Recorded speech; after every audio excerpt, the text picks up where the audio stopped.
Turn your volume down and lean in, because Kathy Bates just delivered a photo set that stops the scroll, not by shouting, but by being unflinchingly hers. You know, the Oscar winner who can freeze a room with a line, the director with a metronome for intention, the survivor who turned candor into power. This drop is different, closer, modern, and entirely on her terms. Stay to the end. The closer has the tiny human detail everyone keeps replaying. We open in quiet morning light across a brick patio. Clay pots, rosemary, a kettle steaming just inside the kitchen door. Kathy steps into frame in an ink blue shirt dress belted soft at the waist, hair swept back, a slim silver band catching the sun.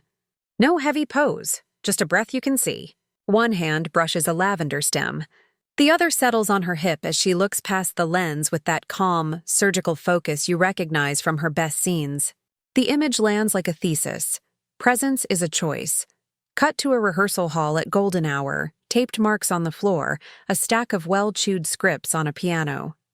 She's swapped into tailored black trousers and a dove-gray knit layered under a razor-clean blazer. A stagehand calls rolling. She smiles without moving and steps to her mark. The camera tracks while she turns 3 degrees, chin aligning with the soft key, eyes bright and exact.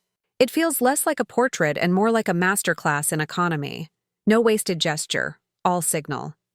Mid-gallery, everything pairs back to studio minimal.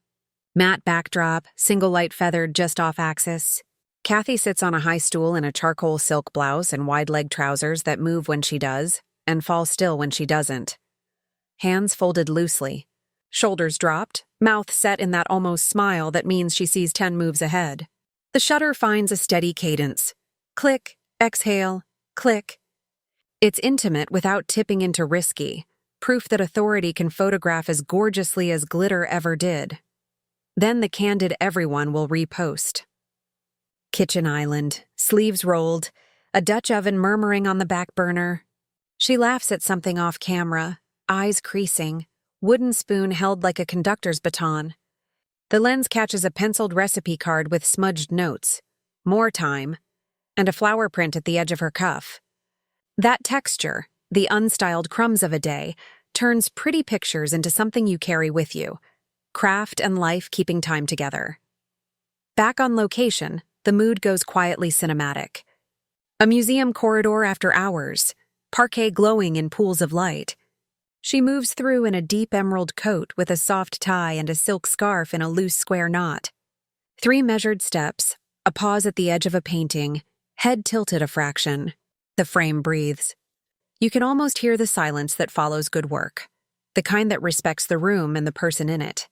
There's a desk interlude that explains the whole set. Late afternoon, window cracked, city noise low. Kathy reviews pages with a felt-tip pen, draws a line through a sentence, writes one better in the margin, and nods. No performative scribbling, just the small edits that turn decent into true. On the desk, a ceramic mug, an index card that reads, "Beat, breathe," and a modest stack of dog-eared plays. Leaves nothing to the imagination, here, means you can see intention doing its work. If this set gave you that save to inspo spark, drop your winner in the comments. The garden opener, the rehearsal stride, the studio stillness, the kitchen candid, the museum walk, or the blue hour close, and share it with someone who loves clean, real light portraits. Here's to choosing your frame and letting the camera adjust to you.